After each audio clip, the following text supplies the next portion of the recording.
മുഖ്യമന്ത്രിയെ തിരഞ്ഞെടുക്കുന്ന കാര്യത്തിൽ ചില ചെറിയ ശീതസമരങ്ങളും അനിശ്ചിതത്വങ്ങളൊക്കെ ഉണ്ടായിരുന്നെങ്കിൽ തന്നെയും അവസാനം വി ഡി സതീശൻ തന്നെ മുഖ്യമന്ത്രിയായി. മുഖ്യമന്ത്രി വി ഡി സതീശൻ അധികാരത്തിലെത്തി 100 ദിനങ്ങൾ പിന്നിടുകയാണ്. അദ്ദേഹം പറഞ്ഞിരുന്നത് കഴിഞ്ഞ സർക്കാരിൽ നിന്നും വ്യത്യസ്തമായ ചില കാര്യങ്ങൾ തുടക്കത്തിലെ നടപ്പിലാക്കും എന്നായിരുന്നു. അത് എത്ര കണ്ട് പ്രായോഗികമാക്കി അല്ലെങ്കിൽ എത്ര കണ്ട് പ്രാവർത്തികമാക്കി എന്നുള്ളതൊക്കെ ഒന്ന് പരിശോധിച്ച് വരുമ്പോഴേക്കും ഒരു കാര്യം നമ്മൾക്ക് ഓർത്തേ മതിയാവുള്ളൂ. അധികാരമേറ്റ് ആദ്യ മന്ത്രിസഭാ യോഗത്തിൽ തന്നെ ആശാ വർക്കർമാരുടെ വേതന വർധന അത് കൃത്യമായും അദ്ദേഹം പ്രഖ്യാപിച്ചു.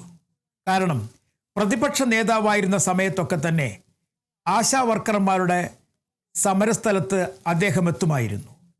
അവർക്ക് കൃത്യമായ വാഗ്ദാനങ്ങൾ നൽകുമായിരുന്നു. ആ വാഗ്ദാനം പാലിച്ചു. അതുപോലെ തന്നെ വയോജന കമ്മീഷൻ നടപ്പിലാക്കും എന്ന് പറഞ്ഞു. വയോജന കമ്മീഷനും നടപ്പിലാക്കി. മറ്റ് രാഷ്ട്രീയ കാര്യങ്ങളിലേക്കൊന്നും ഇപ്പോൾ സ്പെഷ്യൽ റെസ്പോൺസ് നോക്കുന്നില്ല. അത്തരം രാഷ്ട്രീയ കാര്യങ്ങളല്ല, വികസന കാര്യങ്ങളിലേക്ക് പോകുമ്പോൾ പിന്നീട് അദ്ദേഹം പറഞ്ഞു വന്നത് ഒരു തരത്തിലല്ലെങ്കിൽ മറ്റൊരു തരത്തിലുള്ള വികസന പ്രവർത്തനങ്ങളുടെ പേരിലുള്ള കിഫ്ബിയെക്കുറിച്ചായിരുന്നു. കിഫ്ബിയുമായി ബന്ധപ്പെട്ട അന്വേഷണങ്ങളും അതിൻ്റെ സാമ്പത്തിക ഇടപാടുകൾ സംബന്ധിച്ചുള്ള പരിശോധനകളും ഇപ്പോൾ നടക്കുകയാണ്. പക്ഷേ പകരം പദ്ധതികൾ തുടങ്ങുന്നതിനെക്കുറിച്ച് ആലോചന ആയിട്ടില്ല. ഇനി എങ്ങനെയായിരിക്കും ഈ പദ്ധതികൾ തുടങ്ങുക? അല്ലെങ്കിൽ പല സ്ഥലങ്ങളിലും കിഫ്ബിയുമായി ബന്ധപ്പെട്ട പദ്ധതികൾ പകുതി വഴിയിൽ നിൽക്കുകയാണ്. അത് തുടങ്ങുന്നത് എങ്ങനെയായിരിക്കും എന്നുള്ള കാര്യത്തിലുള്ള ചെറിയ ആശങ്കകൾ നിലനിൽക്കുന്നെങ്കിൽ തന്നെയും ഏറ്റവും പ്രധാനപ്പെട്ട കാര്യം അദ്ദേഹത്തിൻ്റെ ആദ്യ ദിന പ്രഖ്യാപനങ്ങളിൽ ഒന്നായിരുന്നു പ്രിയദർശിനി, അതല്ലെങ്കിൽ സ്ത്രീകൾക്കുള്ള സൗജന്യ യാത്ര. ഓർഡിനറി ബസ്സുകളിലെ സൗജന്യ യാത്ര പ്രഖ്യാപിച്ചു, അത് നടപ്പിലാക്കി. ഈ 3-4 കാര്യങ്ങളിൽ പറഞ്ഞ വാക്കു പാലിച്ചുകൊണ്ടായിരുന്നു UDF സർക്കാരിൻ്റെ തുടക്കം, അല്ലെങ്കിൽ മുഖ്യമന്ത്രി വി ഡി സതീശൻ്റെ തുടക്കം എന്ന് വേണമെങ്കിൽ പറയാൻ കഴിയും. എന്നാൽ ഇതിൽ ഏറ്റവും കൂടുതൽ ശ്രദ്ധേയമായ ഒരു പ്രധാനപ്പെട്ട കാര്യം ഓപ്പറേഷൻ തൂഫാനായിരുന്നു. മയക്കുമരുന്നിനെതിരെ ശക്തമായൊരു നീക്കം നടത്തുവാൻ ആഭ്യന്തര വകുപ്പിന് കഴിഞ്ഞു. ആഭ്യന്തര വകുപ്പ് മന്ത്രിക്ക് കഴിഞ്ഞു. അധികാരമേറ്റ ആദ്യ ദിവസം തന്നെ അദ്ദേഹം ഈ മയക്കുമരുന്നുകൾക്കെതിരെയുള്ള ശക്തമായ പോരാട്ടം നടത്തുമെന്ന് പറഞ്ഞിരുന്നു. അങ്ങനെ ഓപ്പറേഷൻ തൂഫാൻ പ്രഖ്യാപിച്ചു. അതുമായി ബന്ധപ്പെട്ട് വലിയ തരത്തിലുള്ള പരിശോധനകൾ നടത്തി. നിരവധി പേരെ അറസ്റ്റ് ചെയ്തു, കസ്റ്റഡിയിലെടുത്തു, റിമാൻഡ് ചെയ്തു. മയക്കുമരുന്ന് സംഘങ്ങളുടെ ഒരു പരിധിവരെയുള്ള വേരറുക്കുവാൻ കഴിഞ്ഞു പോലീസിനും എക്സൈസിനും. അതൊരു നേട്ടമായി തന്നെ കണക്കാക്കാൻ കഴിയും. ഇനിയുമുണ്ട് ഒരുപാട് കാര്യങ്ങൾ വികസനത്തിൻ്റെതുമായി ബന്ധപ്പെട്ടും ഒപ്പം തന്നെ വിദ്യാഭ്യാസവുമായി ബന്ധപ്പെട്ടുമൊക്കെയുള്ള കാര്യങ്ങൾ. ഈ ഓണക്കാലത്താണ് UDF സർക്കാരിൻ്റെ 100 ദിനം പിന്നിടുന്നത് എന്നുള്ളതാണ് ഒരു പ്രധാനപ്പെട്ട കാര്യം. സാധാരണഗതിയിൽ ഓണനാളുകളാകുമ്പോഴേക്കുമൊക്കെ ബോണസ് തർക്കങ്ങളും കൂലിത്തർക്കങ്ങളുമൊക്കെ ഉണ്ടാകുന്ന പതിവുണ്ട്. അതിനെല്ലാം ഉപരിയായി വിലക്കയറ്റവും സിവിൽ സപ്ലൈസ് കോർപ്പറേഷൻ്റെ ഓണച്ചന്തകളിലെ പ്രശ്നങ്ങളുമൊക്കെ നിലവിൽ വലിയ പ്രശ്നങ്ങളില്ലാതെ അതൊക്കെ തന്നെ കൃത്യമായി കൊണ്ടുപോകാൻ കഴിഞ്ഞു എന്നുള്ള കാര്യത്തിൽ മുഖ്യമന്ത്രിക്ക് ആശ്വസിക്കാം. അതൊരു പ്രധാനപ്പെട്ട കാര്യം തന്നെയാണ്. സാധാരണഗതിയിൽ ഓണച്ചന്തകളിലെ വില കൂടുതൽ, ഒപ്പം തന്നെ സബ്സിഡി സാധനങ്ങളുടെ വിലവർധന, ഇതൊക്കെ ചർച്ചയാകുന്ന പതിവുണ്ട്. നിലവിൽ അത്തരം കാര്യങ്ങൾ വലിയ ചർച്ചയായില്ല എന്നത് എടുത്തു പറയേണ്ടി വരും.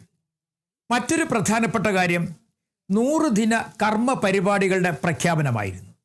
ജൂലൈയിൽ തുടങ്ങി ഒക്ടോബർ വരെ നീളുന്ന 100 ദിന കർമ്മ പരിപാടി.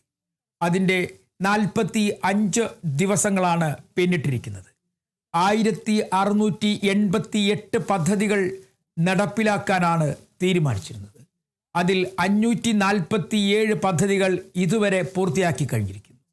ഇനിയുള്ളത് അടുത്ത ദിവസങ്ങൾക്കുള്ളിൽ തന്നെ പൂർത്തിയാക്കാൻ കഴിയും എന്നുള്ള പ്രതീക്ഷ സർക്കാർ തന്നെ പങ്കുവയ്ക്കുന്നു. അതിൻ്റെ അർത്ഥം പകുതി ദിവസം പിന്നിട്ടിട്ടും പകുതി പദ്ധതികൾ പോലും പൂർത്തിയായിട്ടില്ല എന്നൊരാശങ്ക എല്ലാ ഭാഗങ്ങളിലും സർക്കാർ തലങ്ങളിലും ഉണ്ട്. ഇവ കൃത്യമായി നോക്കുന്നതിന് വേണ്ടിയും ഇതുമായി ബന്ധപ്പെട്ട പ്രവർത്തനങ്ങൾ വിലയിരുത്തുന്നതിന് വേണ്ടിയുമൊക്കെ പ്രത്യേക മോണിറ്ററിംഗ് സെൽ ഉൾപ്പെടെ സംസ്ഥാനത്ത് സർക്കാർ ഏർപ്പെടുത്തിയിട്ടുണ്ട്. ഇതുമായി ബന്ധപ്പെട്ടുള്ള പ്രവർത്തനങ്ങൾ ദ്രുതഗതിയിൽ നടക്കുന്നു എന്നാണ് സർക്കാരിൻ്റെ വിലയിരുത്തൽ. ഓരോ പദ്ധതികളും നടപ്പിലാക്കുമ്പോൾ അതിൻ്റെ പ്രവൃത്തി പൂർത്തിയായോ, അതുമല്ലെങ്കിൽ അതിൻ്റെ അനുബന്ധ പ്രവർത്തനങ്ങൾ എന്തുമാത്രമായിരിക്കും എന്നുള്ള കാര്യങ്ങളിലൊക്കെ തന്നെ കൃത്യമായ വിലയിരുത്തൽ നടത്താനുള്ള സംവിധാനങ്ങൾ ഉണ്ട് എന്നാണ് മുഖ്യമന്ത്രി തന്നെ വാർത്താ സമ്മേളനത്തിലൂടെ അറിയിച്ചത്. എന്തായാലും ഈ സർക്കാരിനെ സംബന്ധിച്ചിടത്തോളം കുറേ കാര്യങ്ങൾ ചെയ്തു എന്ന് തന്നെ പറയേണ്ടി വരും. പ്രത്യേകിച്ചും ഈ 100 ദിന കർമ്മ പരിപാടി അത് വേഗത്തിൽ പൂർത്തിയാക്കി കഴിഞ്ഞാൽ അതൊരു നേട്ടമായി തന്നെ പറയാം.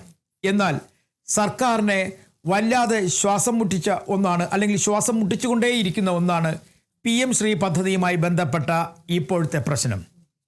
PM ശ്രീ പദ്ധതി നടപ്പിലാക്കുന്നതിനെതിരെ ലീഗിൽ തന്നെ ഭിന്നാഭിപ്രായമുണ്ട്, കോൺഗ്രസിൽ തന്നെ ഭിന്നാഭിപ്രായമുണ്ട്. പദ്ധതി എങ്ങനെ നടപ്പിലാക്കണം എന്ന കാര്യത്തിൽ ഇപ്പോഴും തല പുകഞ്ഞ് ആലോചിക്കുകയാണ് വിദ്യാഭ്യാസ വകുപ്പും മുഖ്യമന്ത്രിയുമൊക്കെ. ഉപസമിതി ഉണ്ടെങ്കിലും ഉപസമിതി യോഗം ചേർന്ന് കൃത്യമായ ഒരു ധാരണയിൽ എത്തിച്ചേരാൻ കഴിഞ്ഞിട്ടില്ല.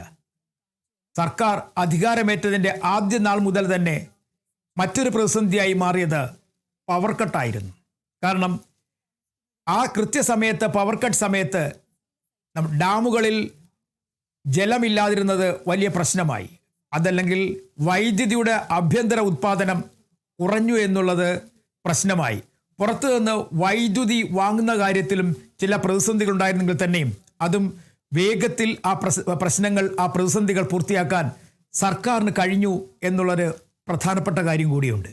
എന്തായാലും സർക്കാർ വളരെ ഉത്സാഹത്തോടു കൂടി മുന്നോട്ട് പോകുന്നുണ്ട്. പക്ഷേ അവിടെയും ചെറിയ ഒരു കല്ലുകടിയായി തുടരുന്നത് ബോർഡ് കോർപ്പറേഷൻ സ്ഥാനങ്ങളിലേക്കുള്ള ആളുകളെ നിയമിക്കാത്തതാണ്. പല സ്ഥലങ്ങളിലും ചെയർമാന്മാരും MDമാരും ഇല്ല, അംഗങ്ങൾ ഇല്ല. അതുകൊണ്ട് തന്നെ പ്രവർത്തനം കൃത്യമായി മുന്നോട്ട് പോകാത്ത തരത്തിലാണ്. ചില സ്ഥലങ്ങളിൽ ചില പ്രതിസന്ധികളുണ്ട്.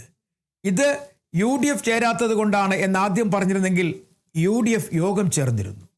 യോഗം ചേർന്നിട്ടും ഈ ബോർഡ് കോർപ്പറേഷൻ പങ്കുവയ്ക്കുന്ന കാര്യത്തിൽ ഒരു അന്തിമ തീരുമാനത്തിലെത്തിച്ചേരാൻ ഇതുവരെയായും കഴിഞ്ഞിട്ടില്ല. അത് മറ്റൊരു പ്രശ്നം. ഈ ബോർഡ് കോർപ്പറേഷൻ എപ്പോഴും എല്ലാ സർക്കാരുകൾക്കും ഒരു വലിയ തലവേദന തന്നെയാണ്.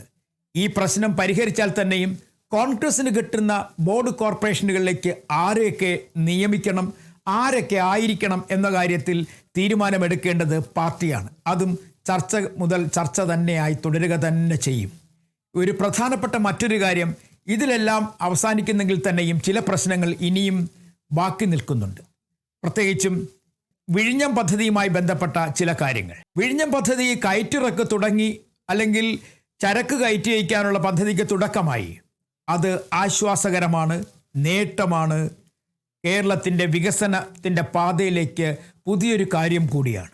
പക്ഷേ അവിടെയും ഈ ചരക്ക് നീക്കവുമായി ബന്ധപ്പെട്ട് റോഡുകളുടെയും റെയിലുകളുടെയും അല്ലെങ്കിൽ ട്രെയിൻ സംവിധാനങ്ങളുടെയും ഒക്കെ രീതികൾ അല്ലെങ്കിൽ ആ പണിയുന്ന കാര്യത്തിൽ ഒന്നും ആയിട്ടില്ല. അത് മറ്റൊരു തരത്തിൽ വേഗത്തിൽ പൂർത്തിയാക്കേണ്ടവയാണ്. ഇങ്ങനെ തുടങ്ങി ദീർഘകാലം കൊണ്ട് പൂർത്തിയാക്കേണ്ട പല പദ്ധതികളുടെ ആദ്യഘട്ടത്തിൽ പോലും ഇതുവരെ കടന്നെത്താൻ കഴിഞ്ഞിട്ടില്ല എന്നുള്ള ഒരു ചെറിയ പാകത കൂടി ഈ 100 ദിനത്തിൽ പറഞ്ഞു വെക്കേണ്ടി വരും. എന്തായാലും ഒരു പ്രോഗ്രസ് റിപ്പോർട്ട് തയ്യാറാക്കുകയല്ല. ഈ 100 ദിവസം കൊണ്ട് ഒരു മുഖ്യമന്ത്രിയും ആ മന്ത്രിസഭയും എന്തൊക്കെ ചെയ്തു എന്ന് പരിശോധിക്കുമ്പോൾ ചിലതൊക്കെ ചെയ്യാൻ കഴിഞ്ഞു എന്നുള്ള കാര്യത്തിൽ അവർക്ക് ആശ്വസിക്കാനാകും.